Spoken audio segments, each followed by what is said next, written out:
राम को पूजने वाले इस समाज से यदि मैं कहूं कि रावण को पूजना है तो क्या आपको यह स्वीकार होगा? क्या आप यह स्वीकार कर सकते हैं आपकी अगली पीढ़ियां रावण जैसे दुष्चरित्र को पूजने लग जाएं या रावण जैसे दुष्चरित्र को महाआचार्य मानने लग जाएं?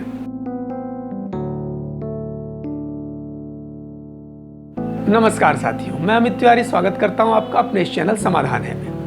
हम बात कर रहे हैं दुराचारी रावण के दुष्चरित्र होने के सत्य की। दरअसल पिछले कुछ वर्षों से समाज में ऐसे कई लोग आगे आए हैं जो रावण की महानता गिनाने में लगे हुए हैं। इसमें कई स्वनामधन्य कवि से लेकर रामकथावाचक और चमत्कारी बाबाओं तक लोग शामिल हैं।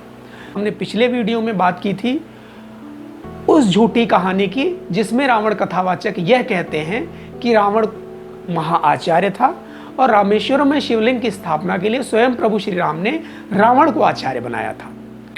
आज हम एक और ऐसे ही झूठ की कलई खोलने जा रहे हैं। कई कुतर्की कहते हैं कि रावण ने अपनी बहन शूर्पणखा का बदला लेने के लिए माता सीता का हरण तो किया, परंतु वह इतना सज्जन था कि उसने माता सीता को कभी हाथ नहीं लगाया।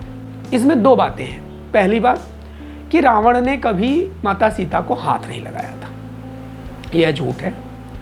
वाल्मीकि रामायण में अरण्य कांड में जहाँ सीता हरण का प्रसंग आता है, वहाँ वाल्मीकि जी ने स्पष्ट रूप से लिखा है कि रावण ने किस प्रकार अभद्रता के साथ माता सीता का हरण किया था। अब आगे बात आती है दूसरी। रामायण में, रामचरितमानस में इस प्रकार के उल्लेख आते हैं कि रावण सीता जी को मनाने का प्रयास करता है, वह कभी भय दिखाता है, कभी आग्रह करता है, कभी राक्षसी दासियों के माध्यम से प्रलोभन देता है और प्रताड़ित करने का प्रयास करता है ताकि माता सीता रावण के प्रस्ताव को स्वीकार कर लें। कई कुतर्की इस घटना और इन्हीं संदर्भों का उदाहरण देकर रावण को सच्चरित्र सिद्ध करने का प्रयास करते हैं। यह पूरी तरह गलत है। यह तो सत्य है कि रावण ने जबरन प्रयास नहीं किया था, परंतु इसमें कहीं भी सज्जनता या सच्चरित्र होने जैसा कुछ भी नहीं था। तब फिर क्या था? वाल्मीकि रामायण के उत्तरकांड में 26वें सर्ग में इसके बारे में पूरी घटना लिखी हुई है। वाल्मीकि जी लिखते हैं कि रावण के सौतेले बड़े भाई कुबेर, उनके पुत्र थे नलकूबर, उनकी प्रेयसी थी रंभा। रंभा एक बार सज धज कर नलकूबर के पास जा रही थी, तभी रावण की उन पर दृष्टि पड़ गई।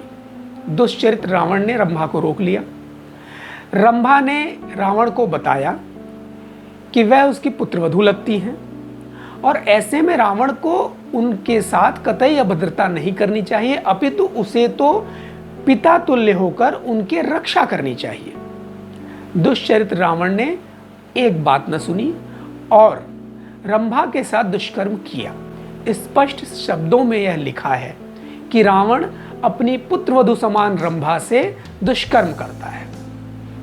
जब नलकूबर को इस बात का पता लगता है तो वह क्रोध में आकर रावण को श्राप देते हैं कि यदि अब रावण कभी भी किसी स्त्री से उसकी इच्छा के विरुद्ध संबंध बनाने का प्रयास करेगा तो उसके सिर के टुकड़े हो जाएंगे।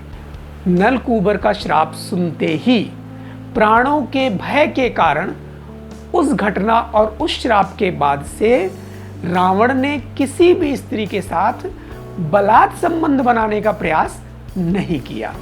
और यही इसी घटना में एक श्लोक में वाल्मीकि जी आगे और बताते हैं कि जैसे ही रावण पर इस श्राप के बारे में पता लगा तो वे तमाम पतिव्रता स्त्रियां प्रसन्न हो गई जिनका रावण बलात् हरण करके ले आया था।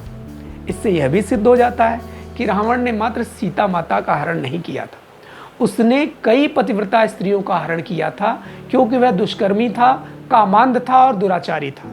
ऐसे रावण की प्रशंसा करने वाले बाबाओं, कथावाचकों और कवियों को यह बताया जाना चाहिए कि उनके दुष्प्रयास समाज पर किस प्रकार से दुष्प्रभाव डालते हैं। रावण को महान सिद्ध करने का यह दुष्प्रयास पिछले कई वर्षों से चल रहा है और लगातार चल रहा है। ऐसे ही उसके बारे में कुछ और भी विशेषताएं गाई बताई जाती हैं। हम उनके बारे में भी चर्चा करेंगे। हम बताएंगे कि क्या रावण वास्तव में शिव भक्त था जैसा प्रचारित किया जाता है। साथ ही हम उसके कुल और वंश पर भी चर्चा करेंगे। ऐसे कथावाचकों के कारण, ऐसी कहानियों के कारण यदि आपके मन में भी कोई प्रश्न उठ रहा हो, कोई संशय हो, तो आप निसंदेह पूछ सकते हैं। हम उन प्रश्नों का भी शास्त्रोक्त प्रमाणों के साथ समाधान देने का प्रयास करते रहेंगे। तब तक आप जुड़े रहिए, देखते रहिए और प्रश्न पूछते रहिए, क्योंकि हर वह प्रश्न जो आपके मन में आ सकता है उसका समाधान है।